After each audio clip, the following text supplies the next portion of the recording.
Good afternoon, everyone. This is John Rust on Rust on the Radio, the John Rust Show on Freedom 95, broadcasting at 9:50 a.m. and 95.9 FM on your radio dial, the right station for talk. So, folks, we have a special guest in the studio today with us, David Shelton, candidate for Indiana Secretary of State. Welcome to the show, David. Hey, thanks for having me. And I have Justin in the studio with me as well. Howdy, John. Always happy to come on the show. And howdy, David. Nice to meet you. Hey, you too. Well, it's nice to have three Hoosiers in here. And folks, that's pointing to the fact that we have a candidate from out of state running for Secretary of State that I think we have to work very hard to defeat in the fall, and that's Beau Bayh. We have David Shelton here, a native Hoosier, who walks the walk and talks the talk on election integrity. That's what he does. And so, David, I'm going to let you introduce yourself. Welcome to the show. Hey, thank you again for having me on here. Again, my name is David Shelton. I'm currently the Knox County Clerk. I'm also the Knox County Republican Chairman. Been County Clerk for a little over 7 years now. Just started early voting this week there in Knox County. In my little over 7 years of being a County Clerk, I have been named Indiana Clerk of the Year 3 different times. I've also been court appointed to 3 different recount commissions around the state. I've been nationally recognized twice by the EAC, the Election Assistance Commission, for innovations in our elections, and those innovations are in use in 40 to 50 counties in Indiana, as well as over 60 counties in the state of Georgia. I've also helped many counties and communities with local redistricting needs, helping well over 40 counties with that, with over a dozen counties redrawing their boundaries based solely on my recommendations. I'm an election nerd. I own that. Well, I think it's safe to say you are an election expert. I'm going to disagree with that. Okay. I'm a student of our elections. Our elections are pretty quirky, and I consider it a good day when I learn something new or clarify something. Okay.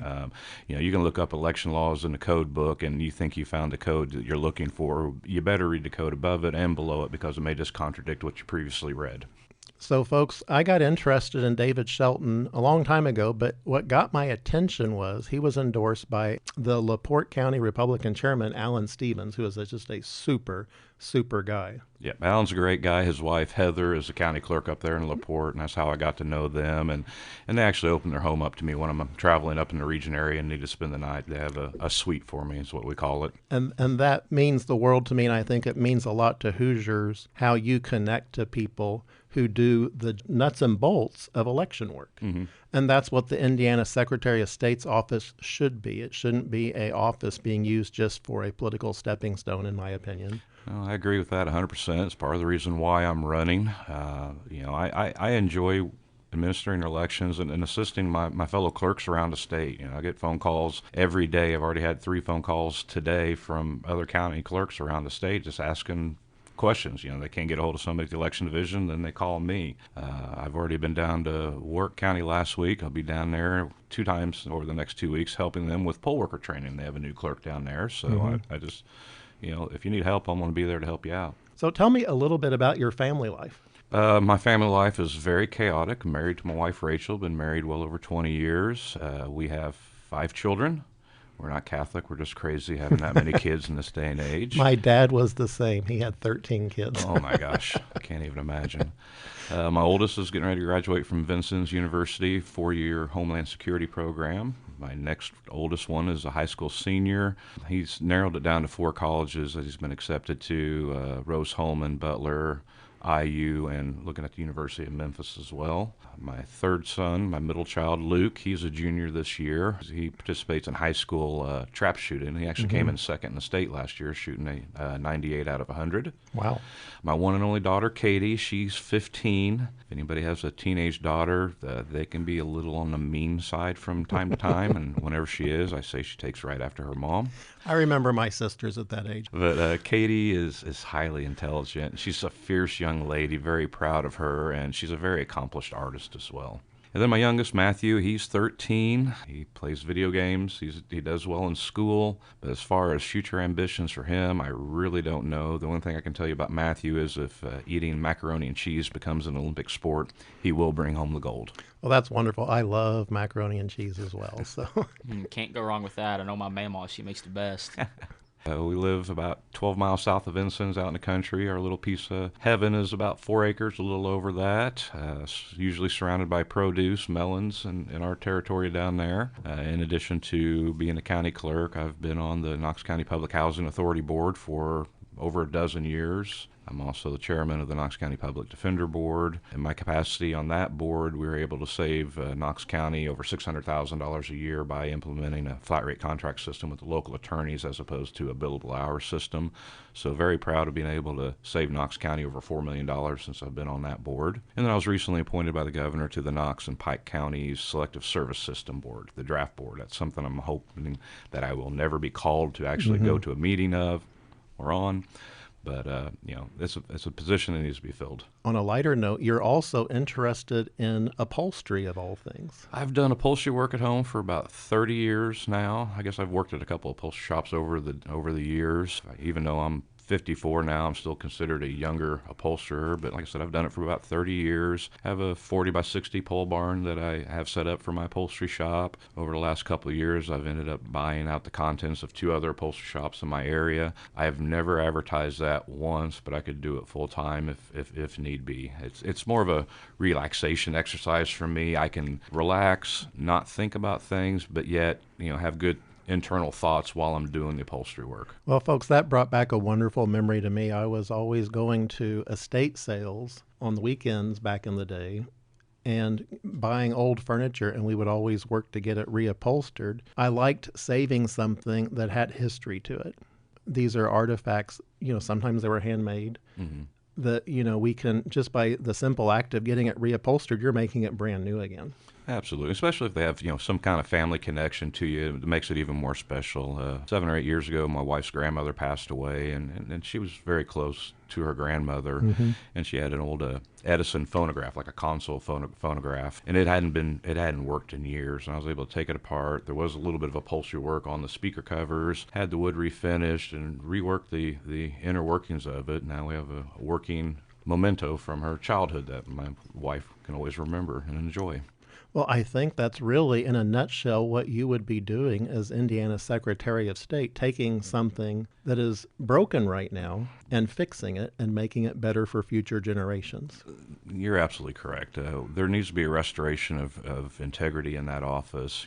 As I mentioned earlier, I'm a county chair, and normally, if you're a good Republican, you support your incumbents. But what's going on in this office is an embarrassment. It truly is, and our elections are much too important to be left in the hands of the current office holder. It's frustrating as a local election administrator to see him take credit, do victory laps on issues that he had no interaction with at all. Do you think you could maybe go a little bit more in depth as to why you think you would be a better GOP nominee for Secretary of State than the current incumbent? Well, the current incumbent has so much baggage and drama and issues since basically day one, where if he is the nominee, I am without a doubt positive that we will lose that office to the Democrats this fall. And if we lose the SOS office, you're going to lose many races in many Indiana counties, and when that happens, if the Democrats get the most votes in a county, they have Democrat poll inspectors then, and that's something we just can't allow. We can't afford that. We need to maintain the election integrity with Republican poll inspectors. When did you decide to run for Secretary of State? The tipping point for me was a little over a year ago during the budget hearings at the State House, where the incumbent abjectly refused to answer direct questions and deflected on matters related to creating a 6-figure position for his brother-in-law, the purchase of a $90,000 vehicle, and multi-million-dollar no-bid contracts. He refused to answer any of those questions. And this is recorded, it's well documented. It's not he said, she said stuff. This is documented facts. And folks, that's what got my attention specifically on what he's talking about there on this $90,000 SUV that Diego Morales, the office of the Secretary of State, bought for their use from a campaign donor. Yes, you have a lot of what appears to be pay-to-play issues going on as well, where vehicles are purchased and then the same ownership of that dealership will then donate to his campaign. Same thing with the multi-million-dollar no-bid contracts. You're seeing tens of thousands of dollars coming back to his campaign. So just to clarify, if you are elected Secretary of State, you won't be buying any $90,000 SUVs? I will not. I will see what's available in the state vehicle pool. I don't care if it has mismatched colored doors. Just as long as it gets me to point A to point B in a safe manner, I'm good with that. My own personal vehicle, I bought it new. I'm getting ready to turn 330,000 miles on my own personal vehicle. You take care of it, and they'll last you a while. Right. Well, folks, I've talked about this in this radio show before. Used to, government service meant you were a public servant, and that sometimes meant doing with a lesser car than what a lot of people would have. Instead, now, our public servants, quote unquote servants, drive much nicer cars than Hoosiers. To be chauffeured around in a $90,000 SUV, you should pay for it yourself. It shouldn't be for the tax dollars to pay for something of that scale. Exactly, because as Republicans, we theoretically all believe in fiscal conservatism, right? Well, buying a $90,000 SUV isn't really fiscally conservative, in my opinion. I agree with that. It seems like he's got quite the operation going out of the office. He has his own department of self-promotion going on. That can be eliminated when I take office, and I think it would be the savings of probably nearly $1 million a year is wasted on the self-promotion. Instead of doing the job, he has been campaigning 24/7 since taking office and 10 years prior to that. Are there any other things specifically that you might do differently than Diego is doing, or maybe something Diego isn't doing that you think should be done in the Secretary of State's office? How long do we have? About 2 hours to discuss all this stuff? There's several things that I'll do differently. As far as enhancing the integrity of our election process, one of the very first things that I'd like to do is implement an election boot camp for new clerks. We receive no formal training. There's no qualifications to run for clerk. I pat myself when I say any idiot can be elected county clerk, and that's the truth.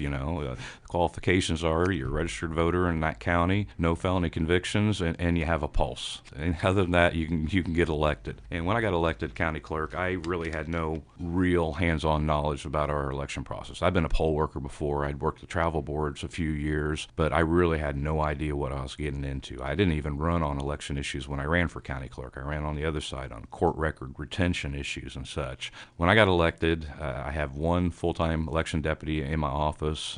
She was a holdover from the previous administration. She was out on medical leave for the first month that I was in office. So I sat in an office by myself, expected to start and run an election with no training whatsoever. I had to reach out to another county clerk, go down there several days, meet their staff, get to know their staff, invite their staff to come visit me on a couple Saturdays, pay them out of my own pocket to train me, to help me make sure I had that first election set up. So, I take that as a learning experience, and I want to help prevent situations like that. And that's why it's very important to give that hands-on training, because I mentioned earlier our elections are a little bit complicated, a little bit convoluted. It's not something that you can learn by reading a book or following a step-by-step instruction manual or even watching a PowerPoint presentation. You can only learn it by doing it with hands-on training, building a repetition, and that's how you run good elections. Well, and you talked about how you're training these county clerks yourself. That process, it's the same all across the state, I would presume, from Fort Wayne to Gary to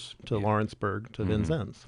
And we tried to reach out to nearby county clerks for additional help, but sometimes, unfortunately in Indiana, they say there are 92 ways of running elections, and that's the truth. And it's my hope by implementing this election boot camp that will establish more consistency. Another area that I like to work on, and there's been a law in the book for a number of years where the Secretary of State's office can provide poll worker training, more of a standardized poll worker training. It's just never been implemented. Heading down to Warwick County next week to help with their poll worker training. They have a new clerk down there who reached out and asked for help. They're concerned that they haven't been doing it correctly for a while, and we'll go down there, see what's going on, and teach them. And folks, he's doing that right now, and he's not even Indiana Secretary of State yet, hopefully. Well, somebody needs help. So yeah, absolutely. Well, that's a Hoosier value. When the ox is in the well, everyone helps out. I'm a farmer. So you just have to get the job done, and David Shelton's doing that today. Hey, folks, we are out of time for this segment, but when we come back, we're going to discuss Beau Bayh, the likely Democrat candidate for Secretary of State, and why I believe the Republicans should absolutely be backing David Shelton. So stay tuned. This is John Rust on the Radio. We will be right back.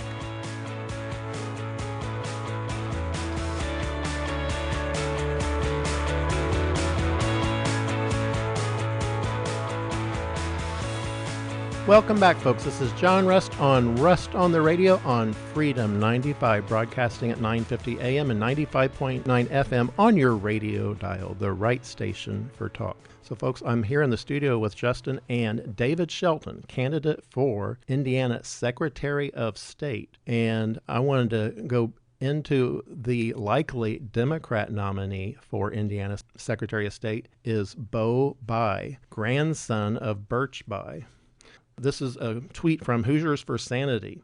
The Indiana Dems have been grooming Beau Bayh since he was in the womb, but this is not 1996.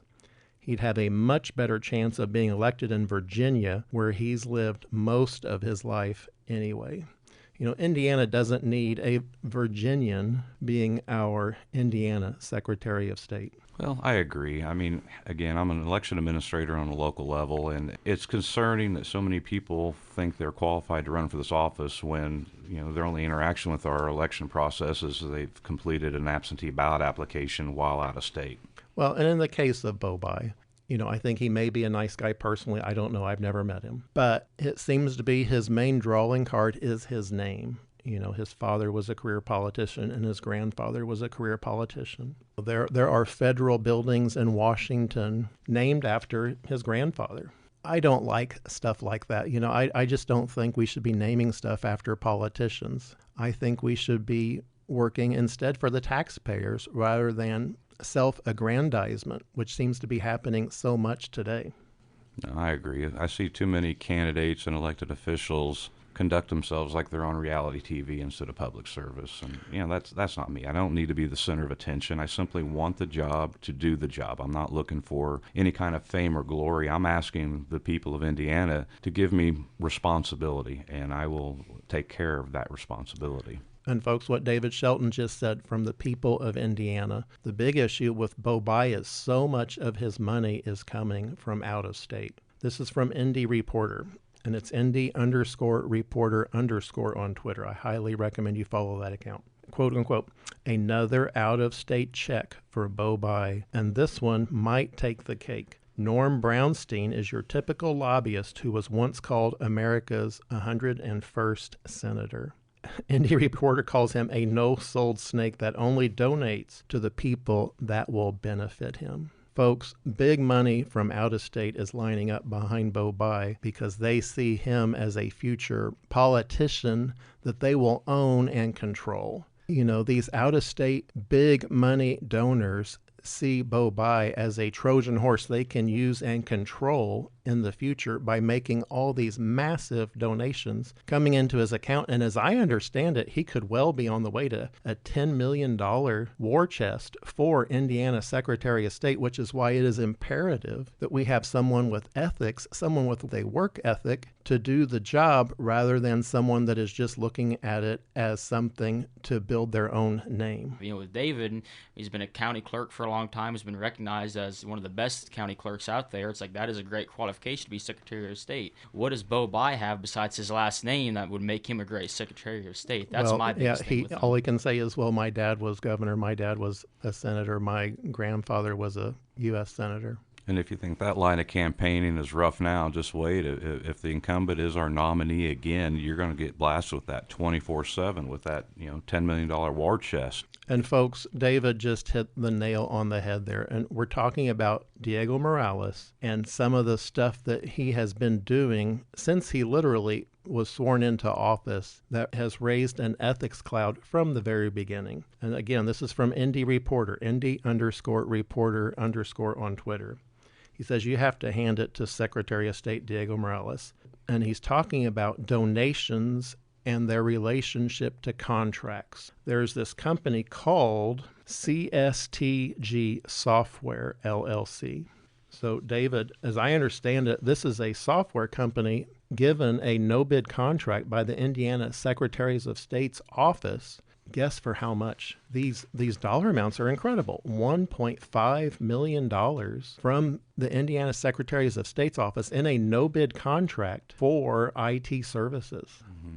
And folks, the question on that is, why is CSTG Software LLC giving so many donations to Diego Morales?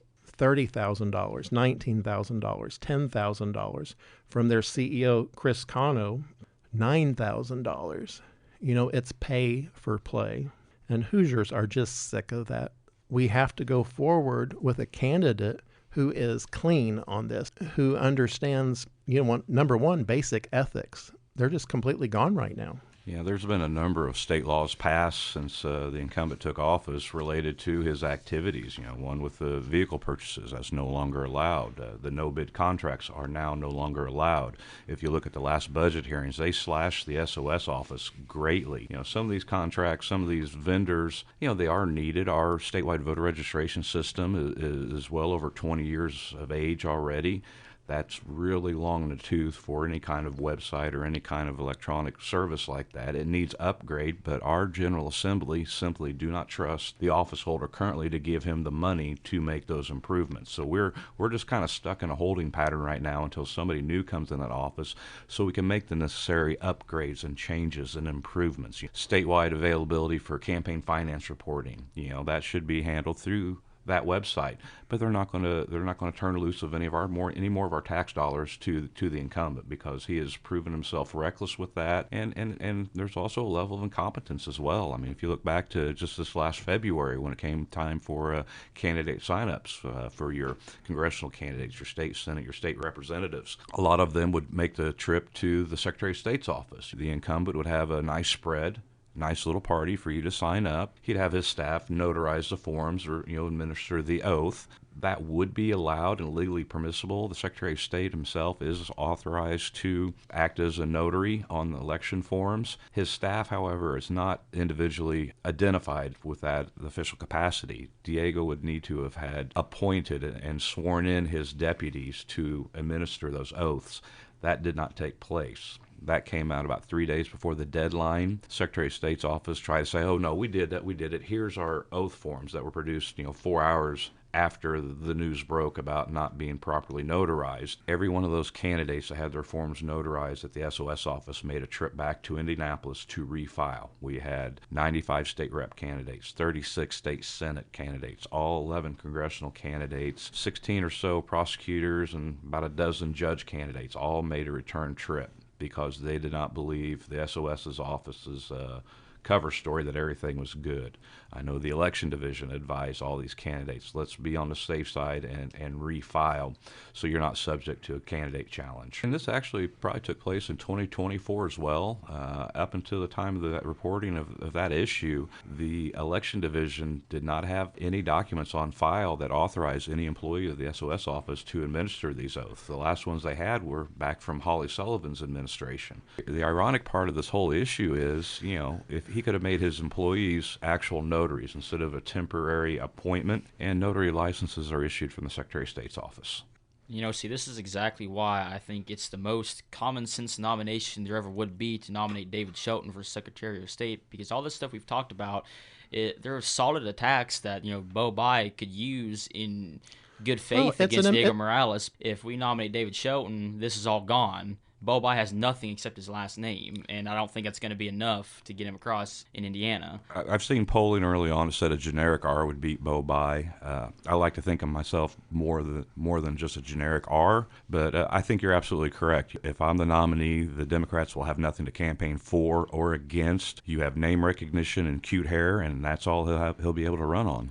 And so it would be a choice between someone just using the office as a stepping stone versus someone who wants to do the job of the office, and that is David Shelton. I just want the job to do the job. That's it.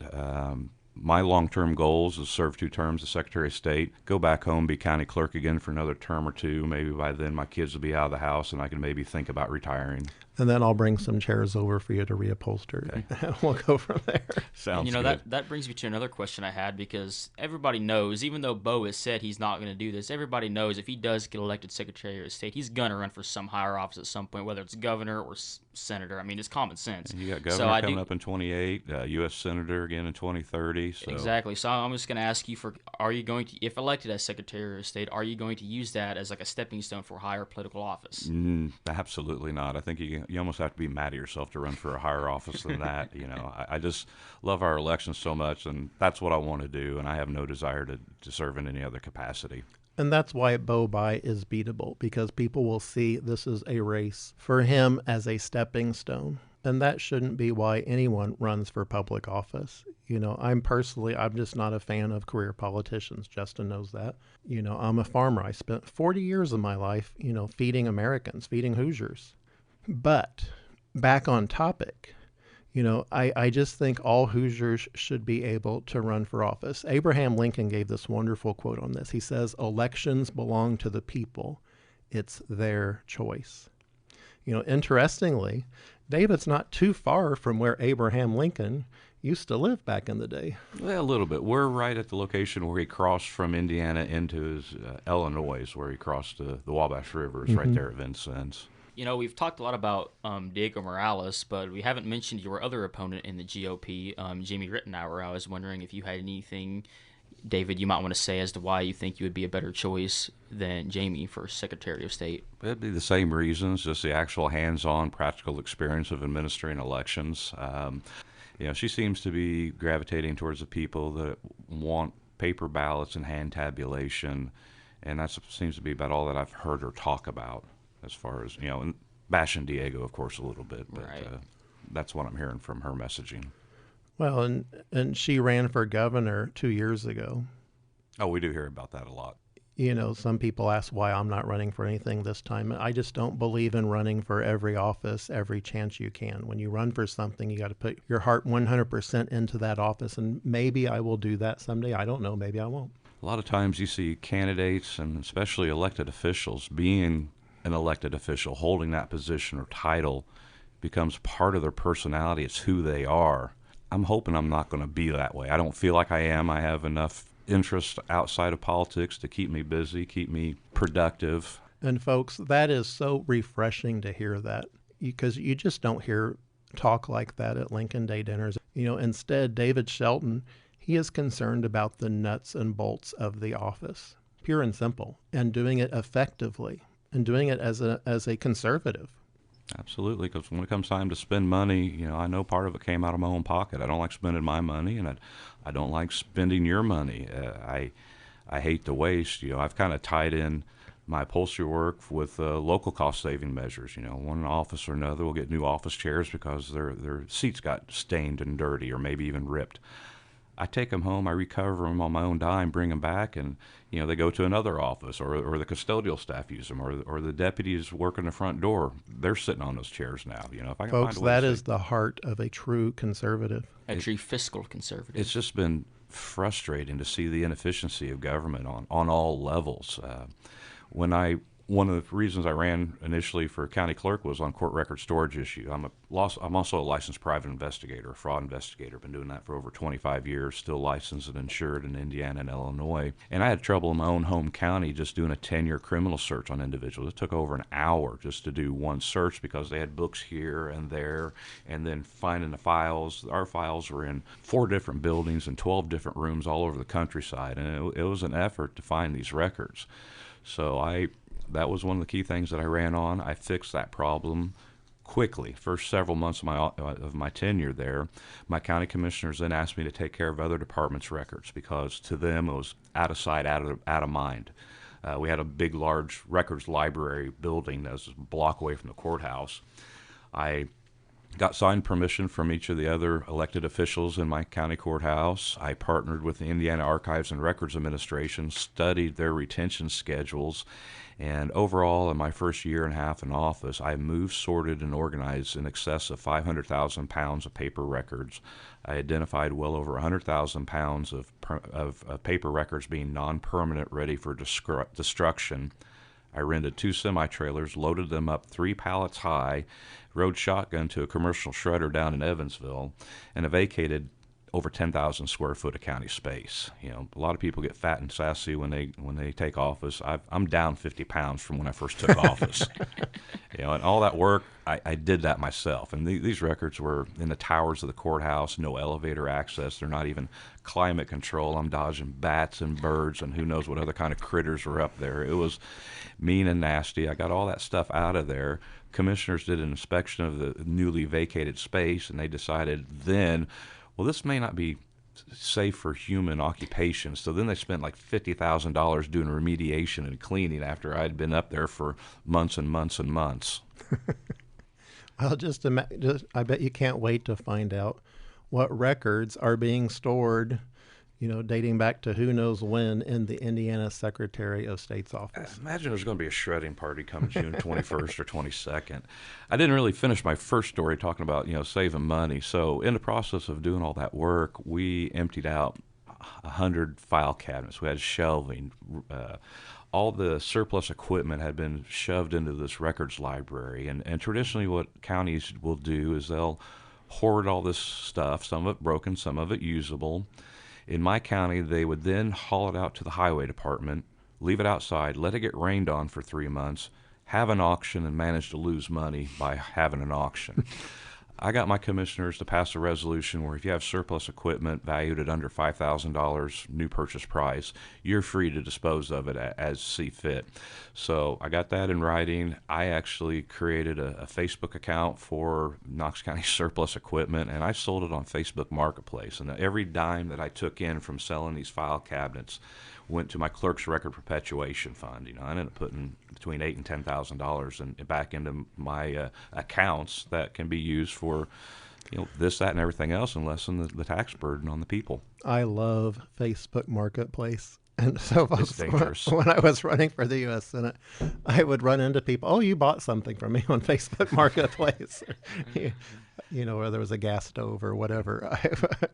Yeah, I'm also a car guy, and I've got my eye on a car down in Tell City that I'm hoping to take a look at this weekend. I had a fire just right at 2 years ago. I had a barn fire, lost my car collection. Oh, no. I had my very first car was still in there. I had a 1950 Dodge Coupe was my daily driver in high school, and I had that car for well over 35 years, and just the level of destruction with a fire like that was just unbelievable. So I'm looking at a replacement. Found a 49 Dodge Coupe, so that's about as close as I can find. It's hard to replace your first love, so I don't know. Yes. Well, we're going to get back to that. Folks, we're out of time. When we come back, this is John Rust on the Radio. We're going to talk a little bit about cars, and then we're going to dig right back into Diego Morales and these no-bid contracts. This is John Rust on the Radio.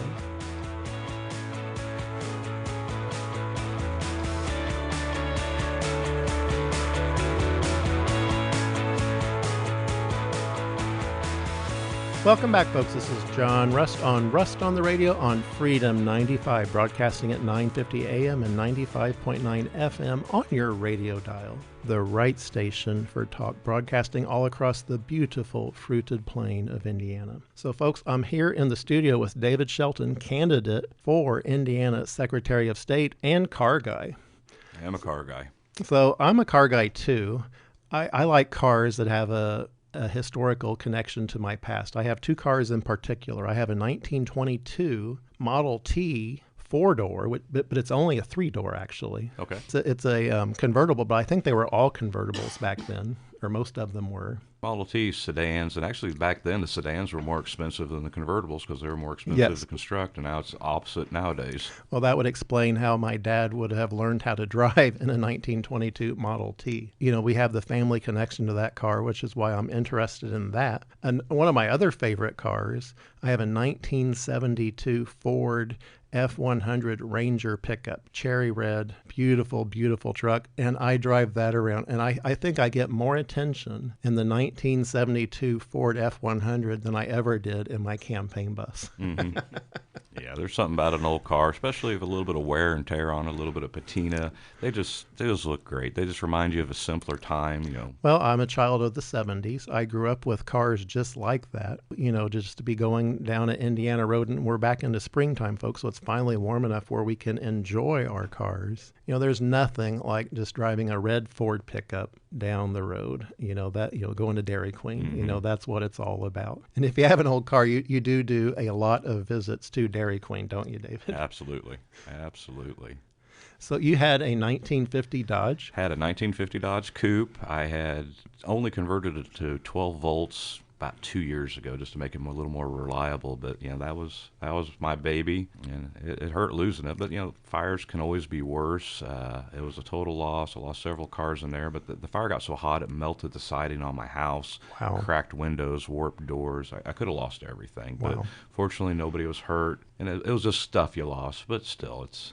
Well, I hope someday you'll find another 1950 Dodge Coupe someday. Working on it. And the other frustrating part was we had several other older cars. You know, I was having my kids come out and work on them. I was under the idea that if they would come out and work on them with me, build a little sweat equity, maybe they just wouldn't tear them up as quickly as they would if you just handed them a car. So Right. had a 67 Mustang for one of my kids, a 68 Mustang, had a Oh, wow. 68 Cougar, I had a 49 Ford, and a 66 F100 truck that were lost in a fire. Yeah, my first car was a 1972 Monte Carlo. I bought it from my sister-in-law for like $650. Those were good cars. Okay, folks, back to Diego Morales, and we're talking about these no-bid contracts that were given out, which fortunately the laws changed now. Is that correct? They have, yeah. So, but Diego was taking numerous contracts that were literally no bid, and then all these campaign donations were flowing in to his election account. You know, in my opinion, that's just wrong. No state official should be taking money from any vendor that they are giving taxpayer dollars to perform work. You know, and in the instance of Diego, there's this company called Net4 Incorporated, and its call center services is the description. And these were massive contracts, $1 million contracts for each year for 2024 and 2025. Folks, listen to this. Net4 Incorporated gave donations to Diego for Indiana of $5,000, $2,500, and another one for $2,500. You know, that's just unethical to take money like that. Nope, I agree with that. Absolutely. You have to be, you know, the appearance of an impropriety, in my opinion, is an impropriety. Another side business that I have, I designed and patented a stabilizer bracket for encoders in use with our e-poll books. It's 3D printed, little plastic thing there. And I've sold it to, I don't know, 40 or so counties in Indiana, and like I said, over 60 counties in Georgia.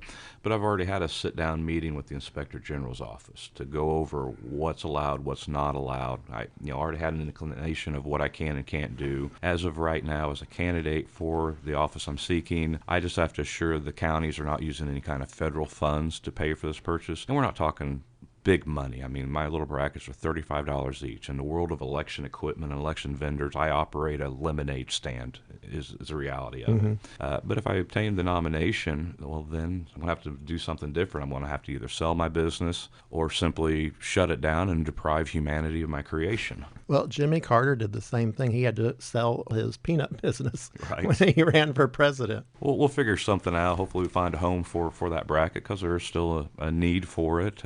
My little bracket business, I'm on my third generation of the bracket, just with the change in technologies, and it's been fun to do. Well, I'm a problem solver. And that's Hoosier entrepreneurship, folks. You know, getting the job done in a practical way. You know, that's exactly what we need. And, you know, a lot of people would have said, oh, we have to hire some outside consulting firm to come in and design this. And you would have been, in the end, hundreds of thousands of dollars into just the design phase, at least. Yeah, and I got lucky. I have some resources, and this is another life experience that I'll bring to the SOS office when it comes to, you know, the business entities and filing reports are done through the SOS office. I'd like to expand that a little bit to create kind of a entrepreneur hub system around the state, you know, one congressional district or region or whatnot. In Vincennes, we have a facility called the Pantheon. Now, what it is, it's an old movie theater. It's been converted to a shared workspace and a business incubator. And what I did was, with my idea for this bracket, I had a rough drawing, a sketch, and I am not an artist whatsoever. But I went to there and said, who can help me with this? So they put me in contact with somebody that did computer-aided drafting, came up with a prototype idea, converted that to an STL file. They then put me in contact with somebody that did 3D printing, just kind of hobby type, and we worked out a few prototypes, tried to work out the kinks, and then I needed a little more refined manufacturing process, so I found more of a commercial 3D printer. Then I thought, well, this is pretty cool. Maybe I need to protect this idea. I need to talk to a patent attorney. The same facility was able to send me and recommend a patent attorney. I got my patent after 6 or 8 months. So that was a long, drawn-out process and very expensive. In hindsight, I probably didn't need to do that, but I can say, hey, cool, I got a patent. Then I needed somebody to do graphic design for ads and artwork and such. And, you know, that Pantheon became a one-stop shop for me where, you know, I may not have been able to do that on my own, just trying to reach out, you know, going blind at it. And I feel like there's a need for those kind of entrepreneurial hubs around the state for people who have a business idea or even more of a business plan to help them. Because a lot of people, they don't like just going online. Everybody is a little bit suspicious of what they're reading online. You can't believe everything you find online, unfortunately. Well, especially if you have your own technology, you don't want to share that online because someone else will grab it. Right. So a lot of people, they'd rather talk one-on-one with an expert. How do I get my EIN number? Well, here's where you can go and do that. Well, what other steps do I need to take? So I'd like to, establish some kind of, affiliation with these regional facilities to help Hoosiers start their own little businesses. And so, folks, David Shelton, again, he is working to help Hoosiers on the ground. Our current Secretary of State, Diego Morales, instead, they were interested in going to India and working on, quote-unquote, entrepreneurship for Indians to come here. Rob Kendall was talking about this the other day, and it really got my attention. And he's talking about how the Indiana GOP establishment, unfortunately, has just lost touch with what Hoosiers really want. I was kind of alluding to that with, my 1972 Ford red pickup truck. We want an Indiana of our youth for our grandkids, and that's being lost today. I know that's maybe not a great description of it, but we want to share the experiences we all had as a child with our grandchildren and our grandchildren's children. So, folks, we're out of time for this segment. When we come back, we're going to keep digging in more into some of these shenanigans by Diego Morales, Indiana Secretary of State. This is John Rust on the Radio.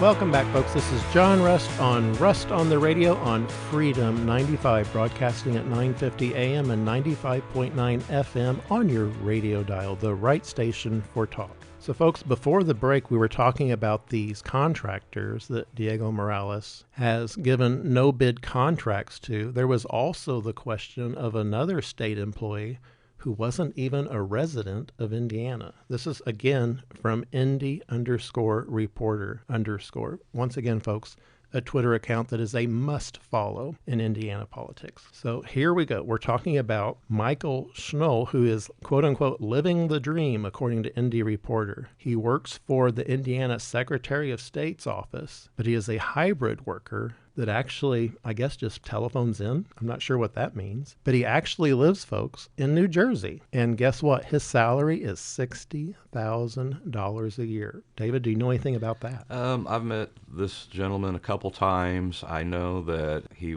worked as a campaign volunteer while he was still a student at Indiana University. I believe he graduated in 2024. Immediately upon graduation, he obtained full-time employment with the Indiana Secretary of State's office. The thing about Mr. Schnoll was he has never been an official Indiana resident. He has never been registered to vote here. In fact, he holds a political office in the state of New Jersey. Shortly after this story broke on social media and other sources, his employment was interrupted with the Indiana Secretary of State's office. We'll just put it that way. Well, it just shows who you have at the helm. Just unfortunately pay for play, or, it's just rewarding cronies with the job. And this is just another example of the distractions that the current office holder has caused. This is campaign fodder for the Democrats. This is one distraction after another. If I'm successful, if I become your Secretary of State, you may forget I'm there, because I'm not going to be causing this kind of distractions. I'll know where my lane is. I will stay in it. You may forget I'm there, but I'm going to excel at the job.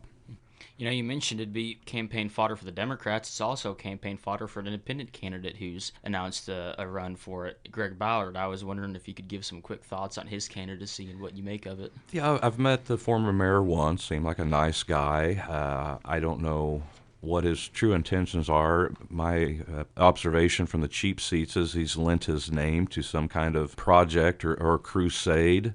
Who's really behind it? That's for other people to identify.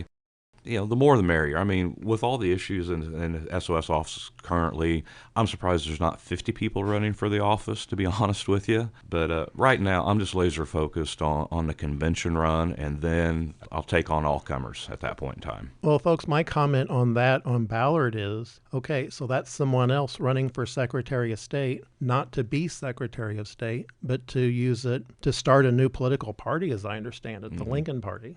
Right. And so it's not about doing the job. It's just about political goals for a new party. Mm-hmm. And that isn't what the Secretary of State's job should be about. The Indiana Secretary of State's job should be about enforcing the rules for every Hoosier equally, whether you're a Democrat, Libertarian, or Republican, or a Lincoln Party member. You know, the head of the Indiana Secretary of State should be enforcing those rules equally for everyone. You know, one thing I did see Mr. Ballard state is, his observation was the SOS office is hyper-partisan. I'm not giving him an exact quote there, but that's paraphrased what he said. And he's right. I am running as a Republican. I am a conservative Republican. But once I'm successfully in that office, you leave your partisan hat at the door, and you are administering elections fairly, freely, and equally. It doesn't matter. You are there to administer elections so the will of the people, their voices, can be heard at the ballot box equally and accurately. And I think that's just being a decent economic conservative, and I think that's who you are. Well, thank you. Unfortunately, folks, if you've been to the Indiana State Fair the last few years, I walked onto the State Fair last year, and I was just blown away by this large tent with Diego Morales' name plastered all over it. Folks, guess who paid for that? That wasn't Diego Morales' campaign. That was Indiana taxpayer dollars being used to promote really the candidacy of the current Secretary of State. I just don't believe in that. I understand that tent itself costs well over $100,000, if not close to $200,000. That initial year at State Fair, taxpayer funds were expended to the tune of over $400,000 under the guise of voter registration drives. They've yet to release any numbers of how many people actually registered to vote. I've asked his election director from his office how many people they registered to vote last year, and the response I got was, well, not as good as the year before. Well, how many did you have the year before? I don't know. I'll get back to you. And crickets since then. It's just another long line of this narcissistic clown show that we're seeing out of this office, this Department of Self-Promotion. His office staff has nearly doubled, going from 45 people to 86 people. He has these regional outreach people that nobody knows what exactly they do other than they advance every Republican function and plaster the place with 30 campaign signs. We're not going to do that anymore, folks. Government exists to provide services to the people. Government does not exist to provide jobs.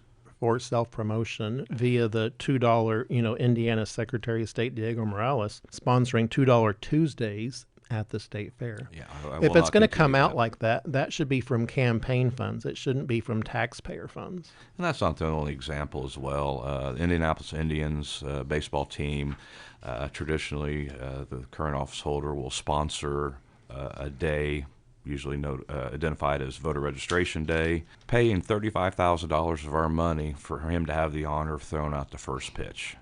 That's just ridiculous. And it's like he's trying to create his own brand a little bit. And that's not what you do as an elected official. You're not there to create a brand. You're there to do your job. Well, and I think that's why Beau Bayh is running for it as well, because then we'll have the Beau Bayh State Fair. I mean, if you go to the Secretary of State's website, the official state website, it's a photo album of Diego spending our money. Him in the Indians uniform, throwing out the first pitch, him at the State Fair. Maybe he sells baseballs autographed by Diego. I don't know. Yeah, it's just been frustrating to watch. His name and letters 2 foot tall, and the title of his office is in 2 inches font. It's completely backwards in the way it should be.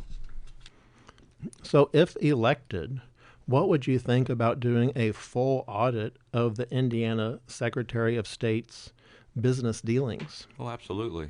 If there's still records to be reviewed at that time, it's going to be about 6 months from the convention to when he leaves office. But no, that's already in the plans. That will be completed because, we owe it to the taxpayer to be accountable on how the money is spent. And I intend to be completely open and transparent with whatever we find, and that's how I'm going to conduct myself while in office as well. See, this is why I love David Shelton, is because to me, he really stands out as a public servant. He talked before about all the stuff he's done. He's a guy who gets his boots on the ground and actually serves the public, and that's what he is, a public servant. It's in the name. Not just sitting there tooting his own horn for name recognition. Exactly, and that's exactly what the current incumbent Diego Morales is doing. So that is why I 100% support, for a long time, I've supported David Shelton, and that's why I've been glad to meet him today and hear what he's had to say, because I think he would be to me, he's the most common sense nomination, I think, in the history of Indiana conventions would be to nominate David Shelton. I mean, you have a candidate who's perfectly qualified, a good public servant, and he doesn't have the baggage of the current incumbent. I mean, I don't see why anyone wouldn't want to nominate David Shelton, but that's just me. I can't disagree with anything you just said. But, all bets are off when it comes to politics.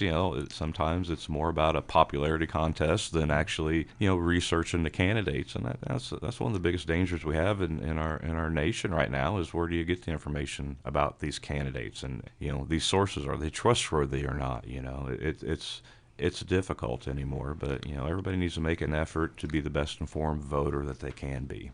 And so, folks, this is being broadcast before the election, but the election for David is actually at the Indiana Republican Convention in June in Fort Wayne. Would you like to explain that process a little bit? So the nominations for Secretary of State, State Treasurer, and State Comptroller are this year. The nomination is decided by state convention delegates. On the Republican side, we have a little over 1,800 of them total. How you become a state convention delegate is you have to sign up and you appear on your county's primary ballot, and those positions are elected. A lot of counties, they don't have enough people to even sign up for it, so then there's appointments to be made by the county chairman as well. So, traditionally, delegates are the same every 2 years.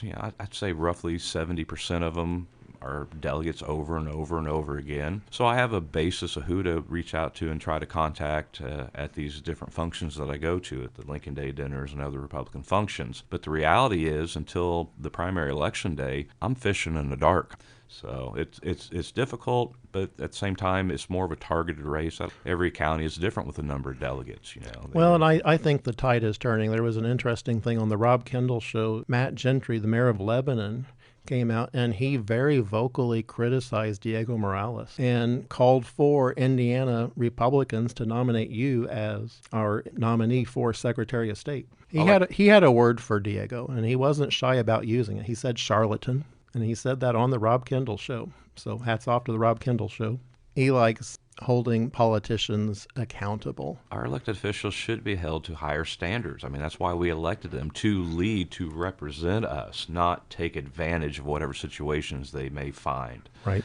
And, if it means exposing a fellow Republican, well, we need to do it. We need to hold our own accountable. Well, and I think higher standards. And I'm hoping. This is why I do this show, and I think it's really why Rob Kendall does his show, is he's trying to save the Indiana Republican Party from itself. And I think the dam is beginning to break on that when you see people like Matt Gentry saying, hey, we need David Shelton to be our Indiana Secretary of State nominee. Well, I just want to thank you very much for this opportunity to talk to your listeners up here. And if any of you are state convention delegates, I'd like to ask you now for your vote to come this June 20th. Nominating me will be our best bet of maintaining the Secretary of State's office in Republican control. I will not be a distraction. I will not cause you embarrassment. And that's all I can promise to you. And what is your website? SheltonForIndiana.com. Shelton for Indiana, also on Facebook, and Shelton4IN on Twitter X. Very good. David Shelton, thank you so much for coming in. Best of luck. Thank you, sir.